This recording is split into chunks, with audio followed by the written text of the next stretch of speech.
السلام علیکم ورحمۃ اللہ وبرکاتہ۔ بسم اللہ الرحمن الرحیم۔ جذبہ انفاق رکھنے والے، اس میں ہمارا سیکنڈ ایپیسوڈ ہے۔ سید سلیمان ندوی سیرت العائشہ میں حضرت عائشہ رضی اللہ تعالیٰ عنہ اور حضرت اسماء رضی اللہ تعالیٰ عنہ کے مناقب بیان کرتے ہوئے فرماتے ہیں کہ دونوں بہنیں حضرت عائشہ رضی اللہ تعالیٰ عنہ اور حضرت اسماء رضی اللہ تعالیٰ عنہ نہایت کریم النفس اور فیاض تھیں۔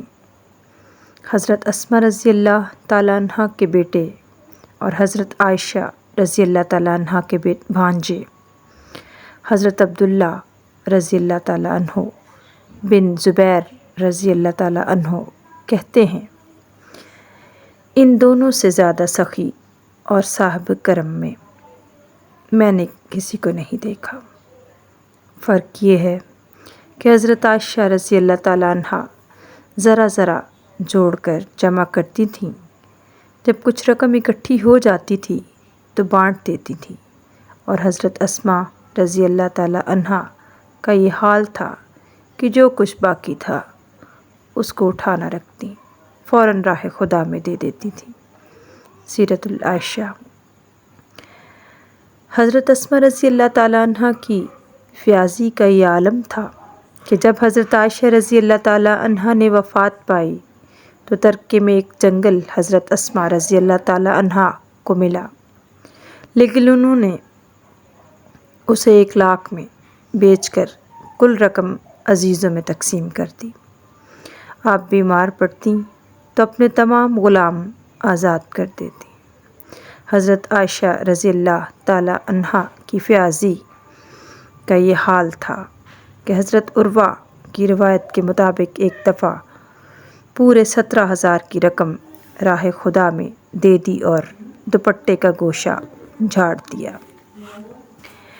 ایک دفعہ ان کے بھانجے حضرت ابن زبیر رضی اللہ تعالیٰ عنہ نے 1 لاکھ کی رقم بھیجی۔ انہوں نے یہ رقم ایک طبق میں رکھ لی اور بانٹنا شروع کر دیا۔ خود اس دن روزے سے تھیں۔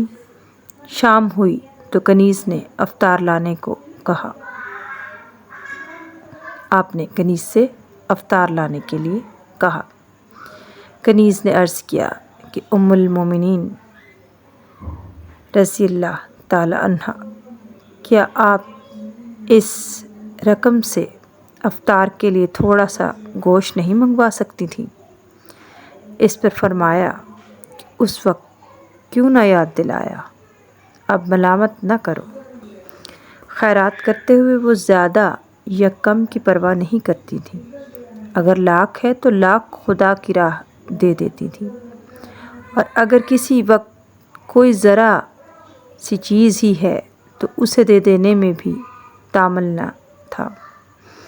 ایک دفعہ ایک سائل آیا، سامنے کچھ انگور کے دانے پڑے تھے۔ ایک دانہ اٹھا کر اس کے حوالے کیا۔ اس نے دانے کو حیرت سے دیکھا کہ بھلا ایک دانہ بھی کوئی کسی کو دیتا ہے۔ حضرت عائشہ رضی اللہ تعالیٰ عنہ نے یہ دیکھا تو فرمایا کہ یہ دیکھو اس میں کتنے ذرے ہیں۔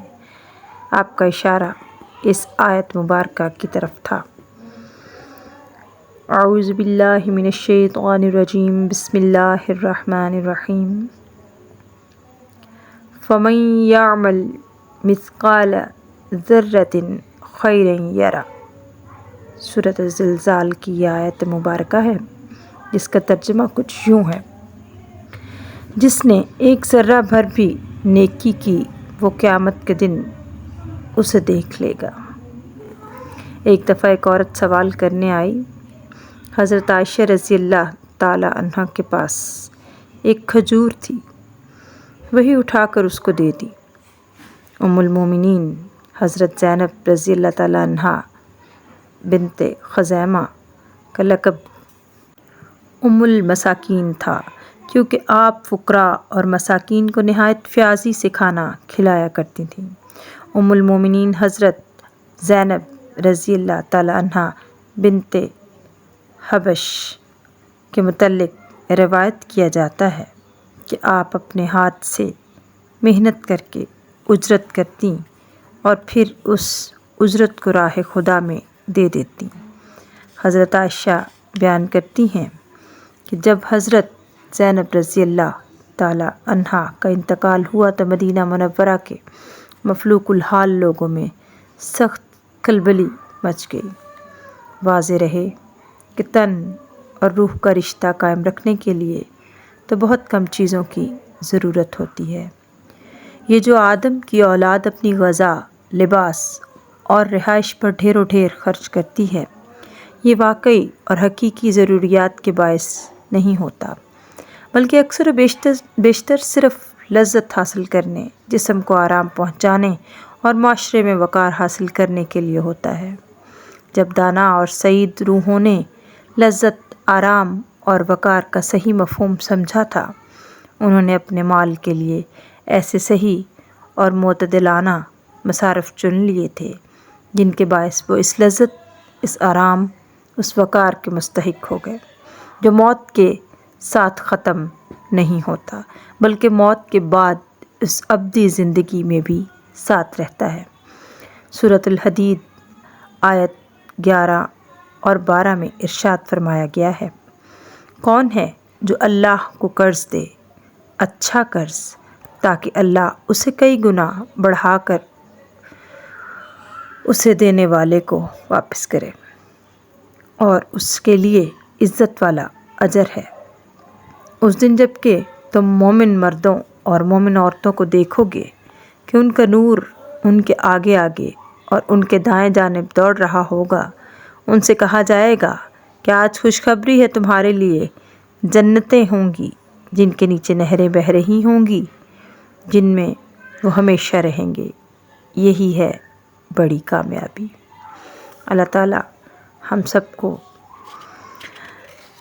نیکی کی توفیق عطا فرمائے، اور خاص کر سخاوت کا یہ فن، یہ ایسا فن جو ابدی زندگی میں کام آنے والا ہے، اللہ تعالیٰ ہم سب میں یہ پیدا کرے، ہم سب مسلمانوں پر اپنی رحمت فرمائے۔